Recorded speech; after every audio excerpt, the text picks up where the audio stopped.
Welcome to the Better You're Busy podcast, where we talk about all stressful things that happen in life, and then we work to make your busy life a little bit better. I'm your host, David Perez. I'm a certified coach and certified personal trainer.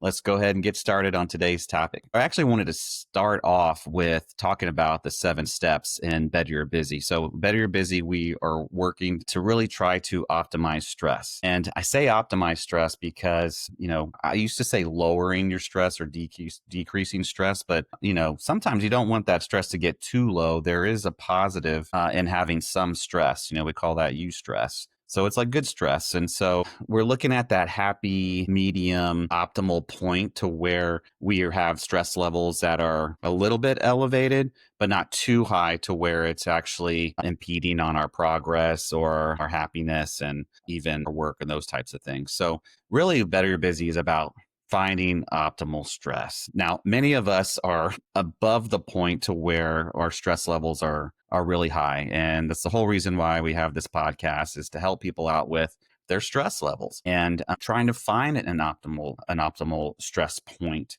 to where, and everybody's is a little bit different, right? So my optimal stress point is going to be different from what yours looks like, because we handle stress differently, I guess we could say that. So of course, things happen in people's lives, and after a while and adapting and learning how to recover from that, you're able to handle stress a certain way. So it's a little bit different.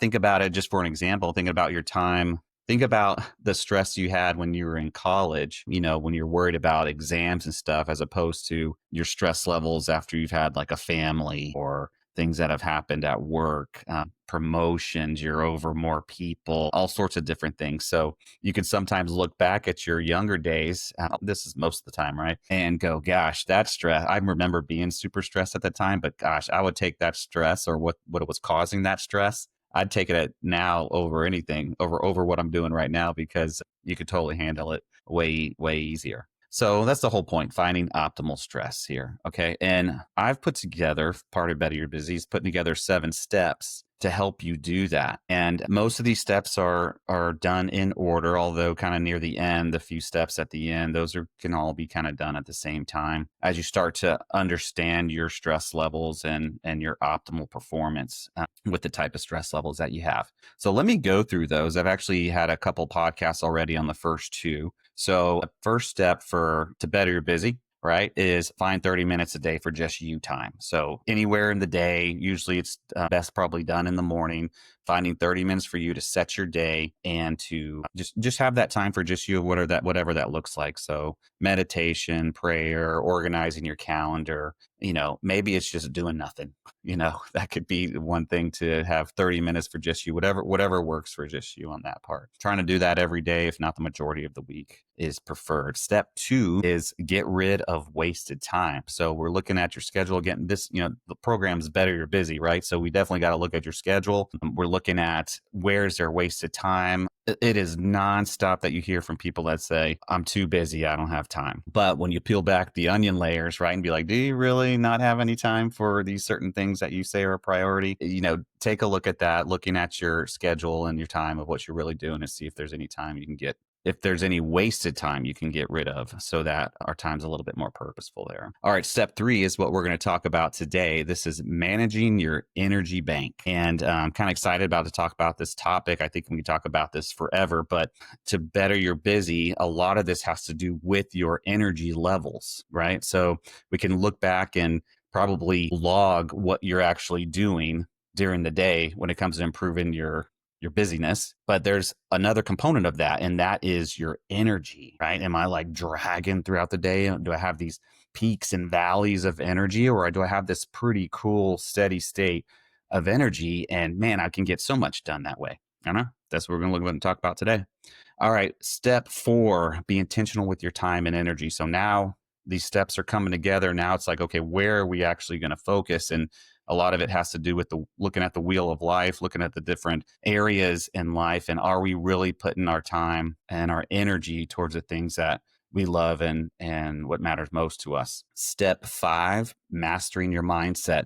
So in stress, we're going to learn that a lot of these different stresses has a lot to do with your mindset, how you look at things. And what's great is that our brain is we're able to do practices and exercises to where we can look at things a little bit differently, to where our mindset has changed and we can develop our mindset on things. Just kind of think about it as you've just grown into an adult, having a mindset of a child, as opposed to a mindset of a mature adult. Although we know there are a lot of adults that still have a mindset of a child, but that's my point, right? You can develop these maturities, you can develop these awarenesses in your mindset. So you may be able to handle things that bring stress a little bit better. So it's mastering your mindset around that. Step 6 is pursuing your purpose. So you may already know what your purpose is in life, and you still need to start with baby step 1. And this is where I was talking about. So like step 5, 6, and 7, you can kind of do continuously. But pursuing your purpose, like,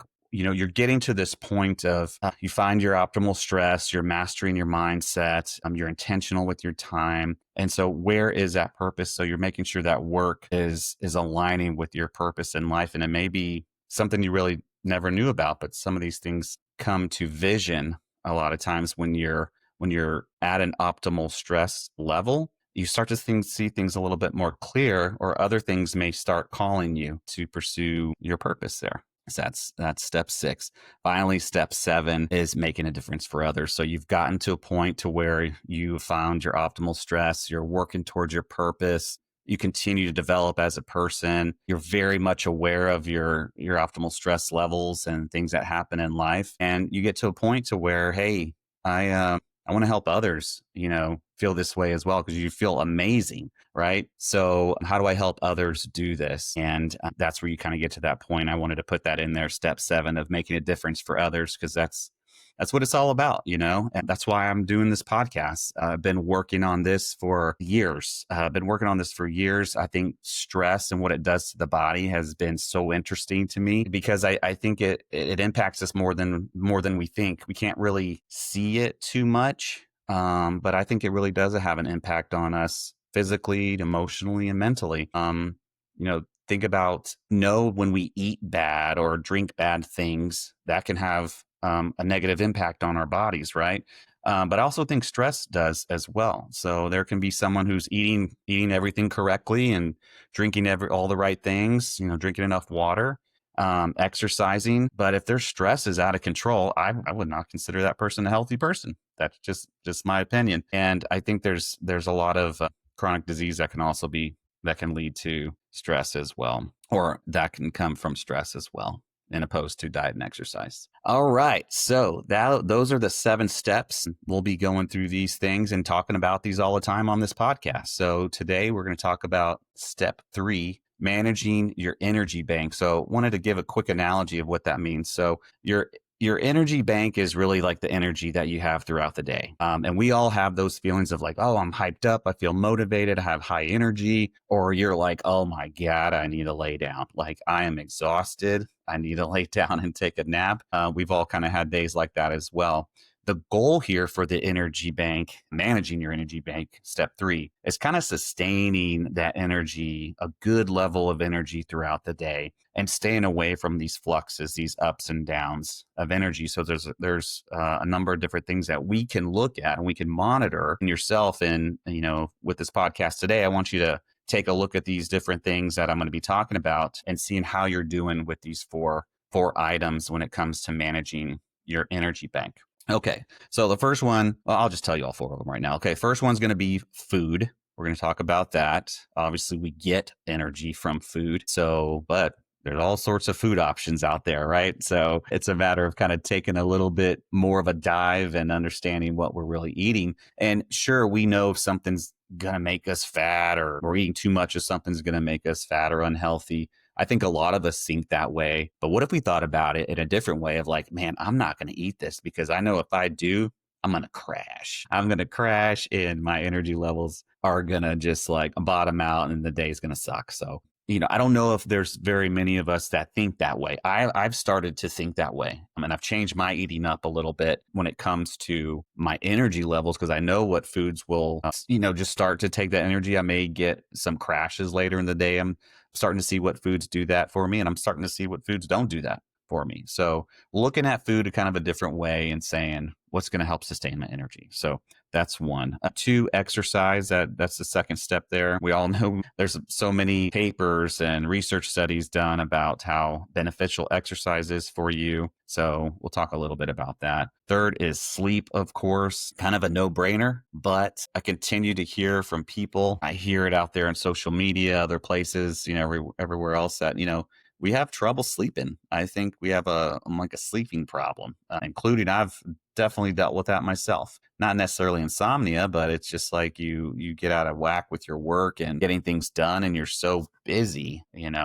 Sometimes that will cut into a good set of sleep. Now, some people are really good about it. Some people are like, you know what, I'm calling it a day. I know if I don't sleep, I'm going to be horrible tomorrow. I'm not going to be able to think. I'm not going to be nice, all that kind of stuff. So some people have figured that out. It's taken me a little bit longer, to be honest with you, but I know how important it is. All right. Step 4 is recovery. And that's the last one. So food, exercise, sleep, and recovery. And recovery is going to be a little bit different than sleep itself. Okay. So yes, we do recover in our sleep, but what I'm going to talk about in recovery is going to be a little bit different, something to think about. All right. Step 1, let's go into food. Now, food obviously is there to help with energy. We need food to live, all sorts of things, but really taking a dive into your food, as I was talking about earlier, of saying, okay, what provides me good energy, good sustainable energy throughout the day, and what doesn't? So for many people, from what I hear, talking to some people too, is that when you're introducing high starchy carbs, foods that are very heavy throughout the day, especially around lunchtime, you get some of those after lunch crashes. I remember, and still, I'm still working corporate, but, having meals, or I'm sorry, having meetings after lunch, especially if after it was like a big high glycemic spiking type of lunch, having a meeting after that, it's tough to pay attention. People are, their eyes start getting a little bit sleepy, all those types of things, and it's just really from your food that you just ate. So watching those different foods that you have or you eat throughout the day, take a kind of like an assessment for yourself. If you are eating and you're starting to get these like big crashes in the afternoon, I say afternoon because they usually happen like in the afternoon. If you're getting these like big crashes, take a look at what you're eating and just kind of maybe write it down over the, next week or two, and understand when you had a good energy sustained day, what did you eat? When you had an up and down energy and some crashes there, what were you eating there too? So many times I think it has to do with sugars, with having floods of insulin coming in, insulin going out, causing a lot of the tiredness and sleepiness that's happening. I'll just give you a little example of what I've done. I've kind of cut my carbs in the afternoon, and it has just helped sustain my levels completely. So I've really, a common lunch for me now is usually a salad. So it just includes obviously leafy greens, some vegetables in there. And then I'll either have like a chicken breast or salmon, put some dressing in there. Nothing really too high carbish. It's not like I'm eating a burger with bread, a lot of breads, big pastas or anything like that. I'm not opposed to those things. Those things are great, but I've cut those out of my lunch because I know they make me crash, right? If I have pizza, say I have a few slices of pizza for lunch, left over from the night before or something with kids, I know my energy levels are going to crash probably 20, 30 minutes after I eat that, because that's what I'm used to. That's what happens to me, literally. So take a look. If you're having these ups and downs, take a look at what you're eating there. The other thing to look at is what you're drinking. So I think a lot of us are actually probably running the days dehydrated. You'd go through most of the morning just drinking coffee, and then maybe a diet soda or something in the afternoon, and by that time you're just kind of just going through and you're already behind on a lot of your water, right? So check your water levels. I know water itself doesn't have like ATP energy in there. It's water. So, but being hydrated has an impact on your energy level. So, I mean, I totally know, you guys probably know this as well. When I am like not drinking a lot of water throughout the day or the day before, it impacts you as opposed to those days that you're really hydrated and you're feeling good. So get all your water in. You can talk to a coach or doctor or whatever to see how much water you should be drinking, but just drink water throughout the day. That's probably a good recommendation, but that's what I'm trying to do is just drinking a bunch of water. Now I'm trying to get to about 4 liters of water a day because I have a water bottle that's a liter bottle, and when I have it nearby, I drink water. Right? I mean, I'll chug that thing, and that water is gone. I have to fill it up before I know it because I'm just in the habit of drinking a lot of water. So, anyways, something to think about. Checking your hydration levels.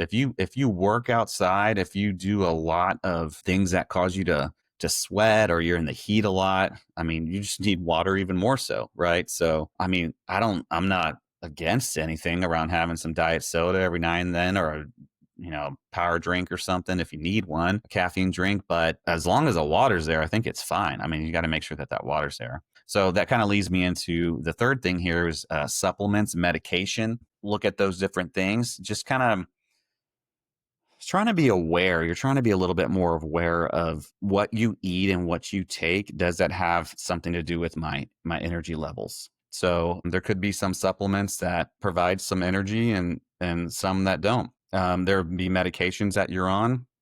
Well, the funny thing about medications is that everybody reacts differently to the same medication. So whether it's a cholesterol med, a blood pressure med, or any other type of med that you that your doctors ask you to go on, try to listen to your body. Like, hey, am I hurting somewhere? Or any reactions that I'm having to this medication that I've noticed since I started taking it?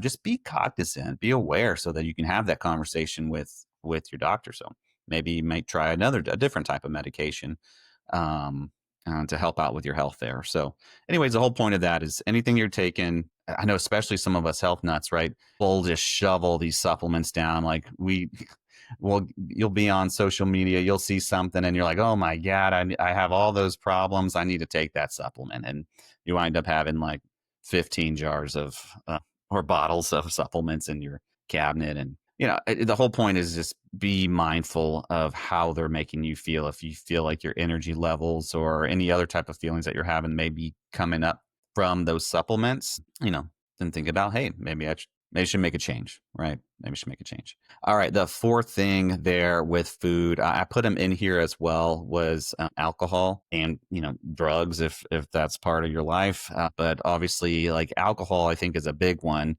that is to, again, be cognizant, be aware of how is it making you feel the next day or two or three. Now, I think many of us know that you go on a bender or you have a big party night and you're hungover, right? Everybody kind of knows that you're going to have low energy or you're not going to be feeling good because of that. But it's not just those many, many, many drinks. Sometimes it's having a few drinks that can actually impact your energy the next day. So as I've gotten into my mid 40s and a little bit older than that, it is way different than being in your 20s. 20s, imagine having a couple alcohol drinks and you're probably totally fine the next day. You feel nothing. Whereas I'm learning in your mid 40s, you have a few alcoholic drinks. It could, the next day isn't bad. You're not hungover, but again, is like, where's my energy level? Is it optimal? Is it where I want it? And you can kind of base that on being tired, your energy, your creativity, some other things to look at. If you're snappy, irritated,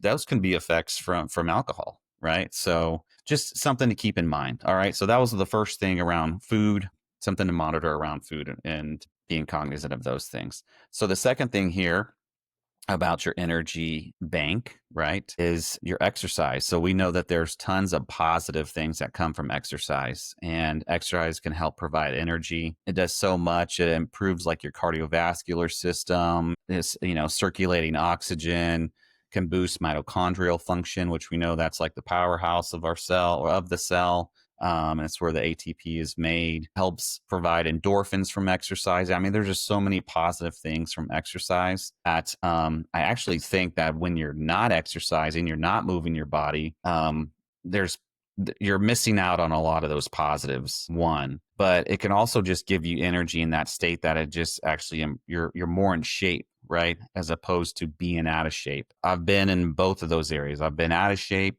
I've been in shape, and I'm telling you, with the exercise and being in shape, my energy levels are way better. So check on your exercise. Are you moving enough? Especially so many of us are working from home now. These sedentary lifestyles are having an impact, I think, in our health in America. So it's just a matter, are you moving enough? Are you exercising? Are you pushing your body? Because there's so many benefits to exercise. So take a look at that. And of course, the suggestion here would be, let's say if you hired me as your coach and Better You're Busy and helping improve stress, we would probably incorporate some exercise if you didn't have anything going on. That would be a for sure.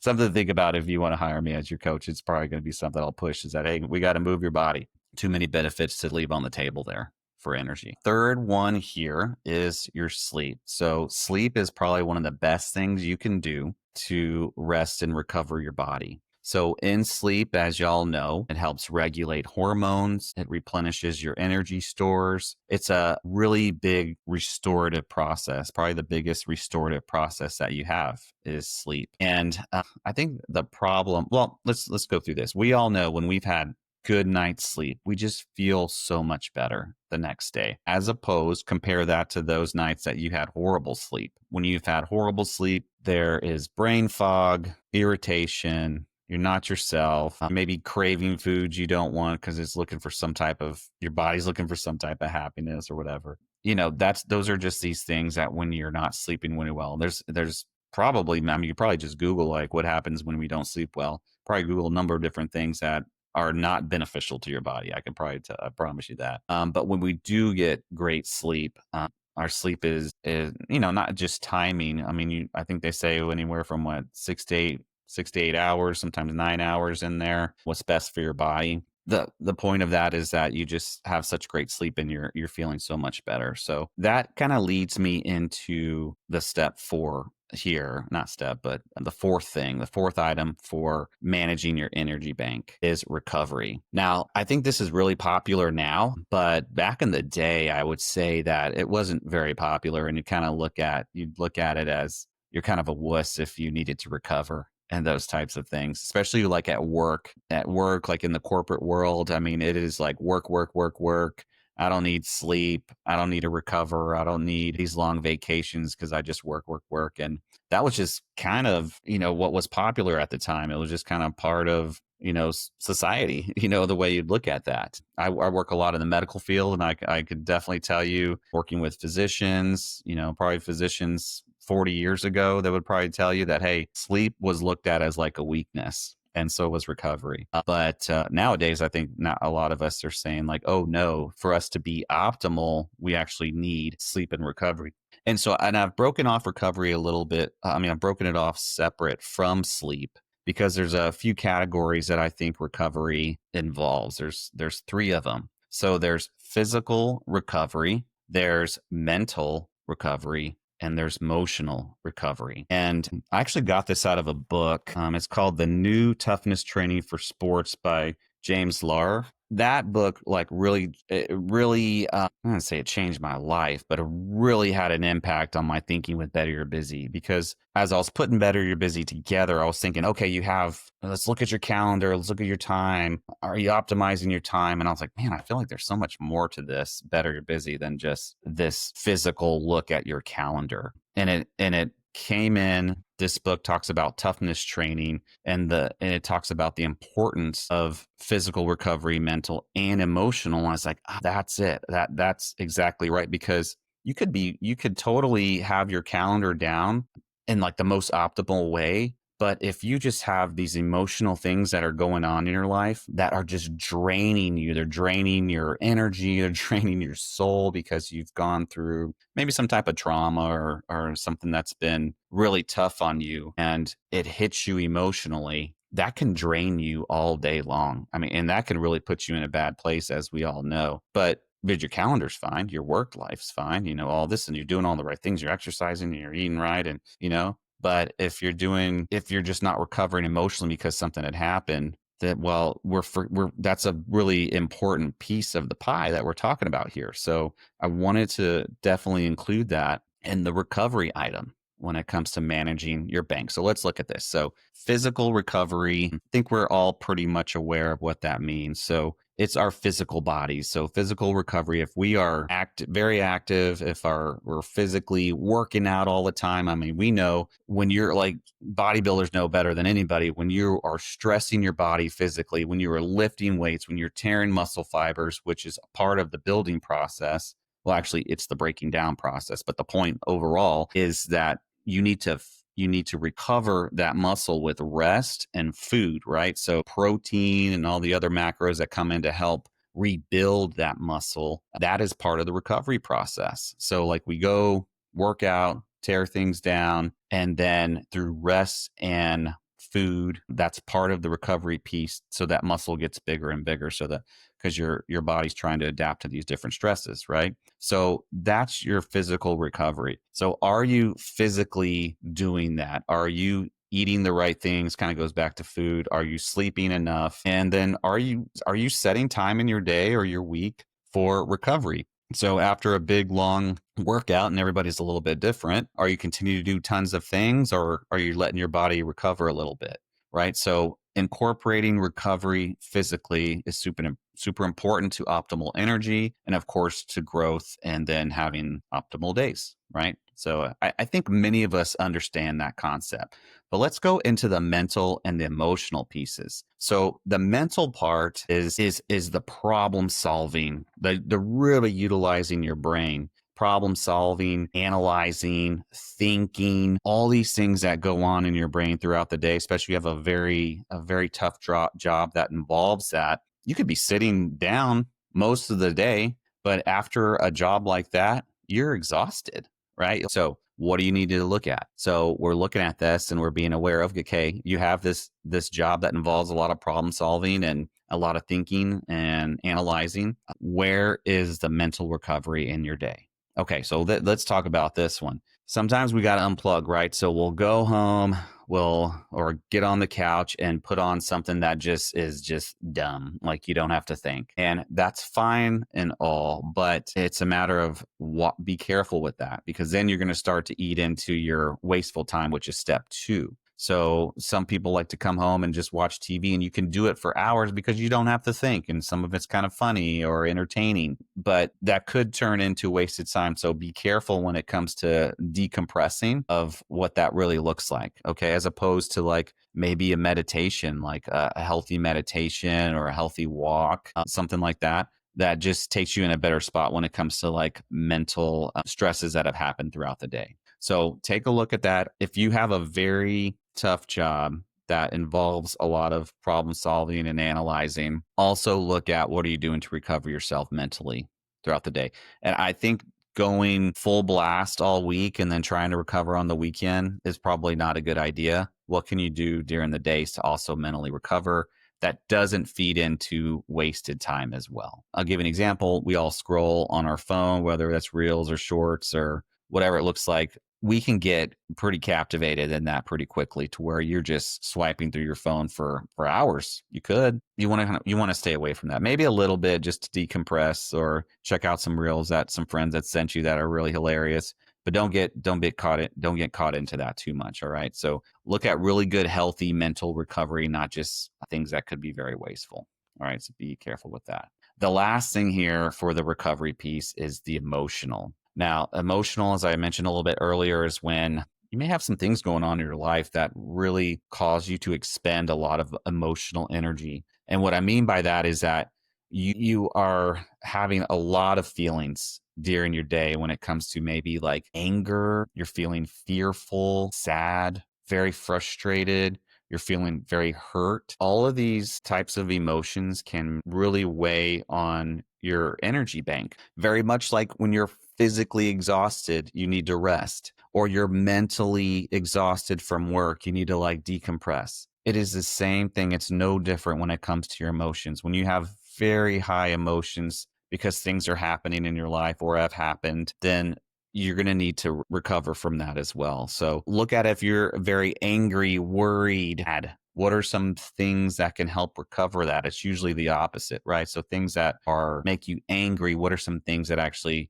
bring you peace? What are some things that bring you happiness? That can help recover some of those emotional states. Obviously, if there's things that have happened to where you need a little bit more help, like therapy or just, external help, you may want to start to look into those things, because if you are exhausted emotionally day after day, that's not going to sustain very well, right? So, and you don't want to be in that for very long, right? So, there are steps to recover from those things as well. But I think one of the first things is reaching out for some help. So, if it isn't like practices that you already know that can help you out with anger, sadness, fearfulness, all sorts of these different emotionals that'll drain you during the day, just try to reach out and see how you can get some help for those things. So that's what I'm talking about recovery. See, now you can probably see why it's a little bit different than sleep itself, right? So sleep, definitely a restorative process. We know that. But when it comes to recovery, we're looking at physical, mental, and emotional recoveries that we're trying to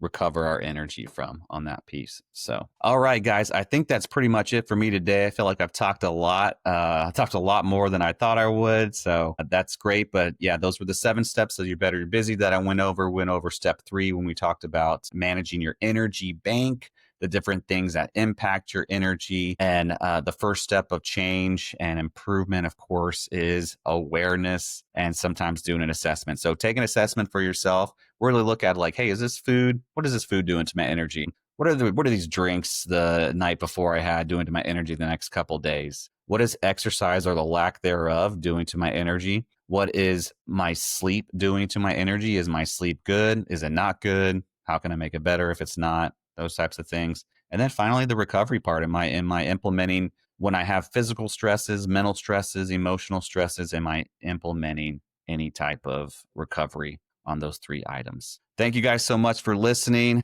Take care. Check out my website, betteryourbusy.com. If you want to get a hold of me, we can connect and then see if it can help out with any type of coaching or speaking. I like to do that as well. So otherwise, God bless. Bye-bye.